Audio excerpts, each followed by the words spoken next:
안녕하십니까. 한반도 안보전략연구원 윤청룡 부원장입니다. 이번 주 9월 21일에는 문재인 대통령이 바이든 미국 대통령의 초청을 받아 워싱턴을 방문하여 한미 정상회담을 개최할 예정으로 있습니다. 이와 관련 오늘은 한반도 평화의 조건을 찾아보는 시리즈 일환으로 문재인 대통령의 미국 방문의 의미와 우리 선택 방향에 대해서 알아보도록 하겠습니다. 이번 문재인 대통령의 미국 방문의 의미는 미국 바이든 대통령의 두 번째 외국 정상의 초청입니다. 시기적으로는 미국과 중국 간의 전략적 패권 경쟁이 전방위적으로 고조되는 시기에 일어나는 것이고, 또한 미국과 중국의 한국 끌어당기기 경쟁이 본격화되는 시점에서 이루어진 것이며, 그동안의 바이든 정부의 대북 전략 검토가 완료된 시점에 이루어지는 것입니다. 우리 대한민국으로서는 안보 외교 노선의 역사적 선택의 순간이 될 수 있는 방문이라고 할 수 있겠습니다. 그러면 미중 간의 전략적 패권 경쟁은 어떻게 진행되는가를 우선 살펴보겠습니다. 미국과 중국 간에는 중국 시진핑 주석의 모든 길은 중국으로라는 모토하에 세계 패권 전략의 일환인 1대1로 전략과 미국의 자유롭고 열린 인도태평양 전략이 정면 충돌하고 있습니다. 여기서 중국은 태평양은 미국과 중국을 모두 품을 만큼 넓다며 미국의 세계 지배력에 도전하고 있고, 2049년까지는 미국을 능가하여 제1경제대국이 되어서 아편전쟁 이전의 중화 질서를 회복하겠다는 중국몽을 꾸고 있고, 이러한 야심 아래 홍콩 민주화와 소수민족의 인권을 억압하며 공산주의 통치를 강화하고 있고, 경제, 국방, 과학기술 등의 최선진화를 추구하고 있습니다. 대외적으로는 중국이 국제규범의 창출자가 되겠다는 의지를 표명하고 있습니다. 이에 대하여 미국은 중국을 규칙에 기반한 국제질서와 민주주의에 대한 도전 세력이다, 이렇게 간주하고 중국의 경제, 군사, 기술 굴기를 원천적으로 봉쇄하려고 하고 있습니다. 인도태평양 지역에서는 4개국의 협의체인 쿼드의 강화에 나섰고, 첨단 기술 공급 사슬에서 중국을 배제하기 위하여 중국의 첨단 기업들에 대한 제재와 서방의 반도체 동맹을 추진하고 있습니다. 또한 한국과 관련해서는 한미동맹 강화에 주력하고 있습니다. 바이든 대통령은 2월 4일인 문재인 대통령과 통화하여 한미동맹을 한반도와 인도태평양 지역의 핵심 축, 즉 린치핀이다, 이렇게 규정을 하였습니다. 그리고는 트럼프 정부 시절 질질 끌어오던 방위비 분담금 협정을 3월 10일 타결하였습니다. 그리고는 신임 외교 국방장관을 한국에 파견하여 한미 2+2 회담을 개최하고 북한의 비핵화를 위한 UN 안보리 제재를 철저히 이행하겠다. 그리고 한미 방위 공약 및 확장 억지력을 제공하겠다는 말을 재확인하였습니다. 한미 연합훈련을 통한 준비태세 강화를 천명한 바 있습니다. 또한 미국 상원은 최근에 문재인 대통령의 미국 방문을 환영하는 초당적 결의안을 발의하였습니다. 물론 이러한 미국의 움직임은 한국의 쿼드 플러스 참여를 유도해 대중국 포위망을 강화하려는 의도도 내포되어 있다고 볼 수가 있습니다. 그러면 중국의 한국 흔들기는 어떠한 상황인가요? 작년에 미국 대선 직후 중국의 외교부장인 왕이가 11월 25일 방한하여 시진핑 방한을 약속하고 한반도 문제에 대해서 중국은 협력하겠다, 그리고 중국은 다자주의와 자유무역 수호를 하겠다고 강조한 바 있습니다.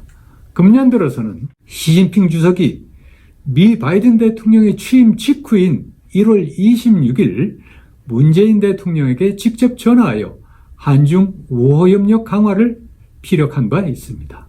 이에 대하여 중국 언론들은 한중 관계의 중요한 새로운 진전으로 이어질 것이다 라고 대서특필한 바 있습니다.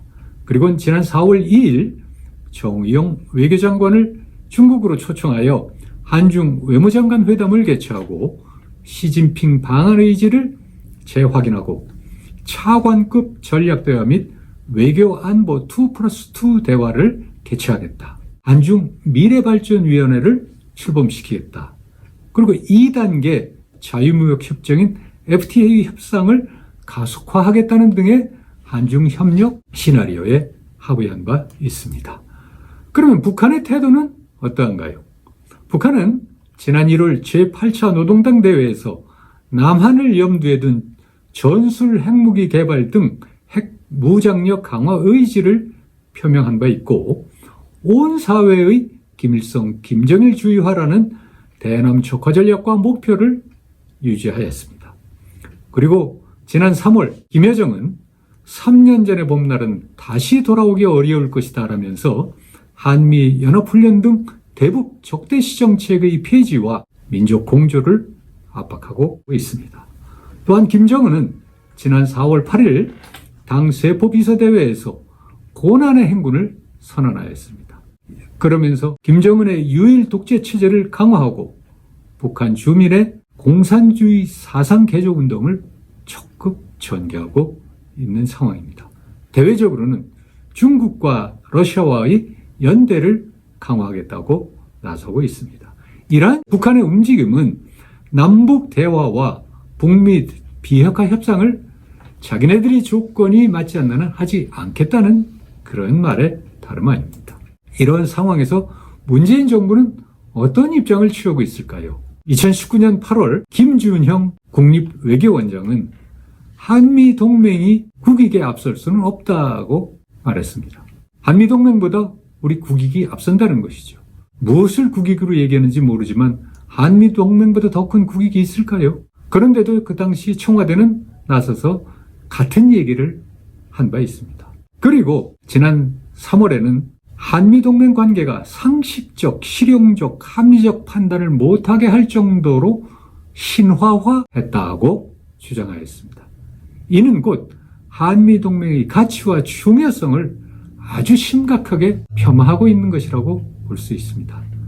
이런 상황 하에서 친중국 기조하에 한국은 미국과 중국 중 하나를 선택할 수 없다는 입장을 가지고 북핵 대응을 위한 사드 배치에 대해서도 중국의 반대를 수용하여 미국의 MD 체제에 가입하지 않겠다. 사드를 더 이상 배치하지 않겠다. 한미일 안보 협력을 추진하지 않겠다는 세 가지 불가사항을 약속을 하고 시진핑 방안에 주력하면서 쿼드 가입과 관련해서도 전략적 보호성을 견지하고 있습니다. 그러면 한미 정상회담에 대한 문재인 대통령의 속내는 무엇일까요? 문재인 대통령은 지난 4월 27일 국무회의에서 남북 간 판문점 선언 3주년을 맞이하여 진통을 겪으면서 얻은 고통을 바탕으로 평화의 시계를 다시 돌릴 준비를 해야 할 때라고 말했습니다.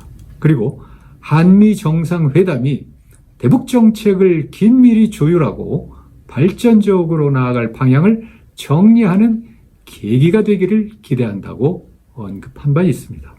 이는 한미 정상회담 시 다른 어떤 문제보다도 북미 대화 여건을 조성하고 북미 대화를 재개하는 데 많은 시간을 할애할 것임을 시사한 것이라고 볼 수가 있습니다.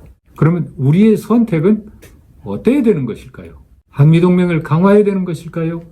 그렇지 않으면 미중 간에서 한국이 등거리를 추구하고 또는 한중 공조를 취해야 하는 건가요? 그리고 북한과의 협력을 통한 민족 공조에 우선해야 하는 건가요?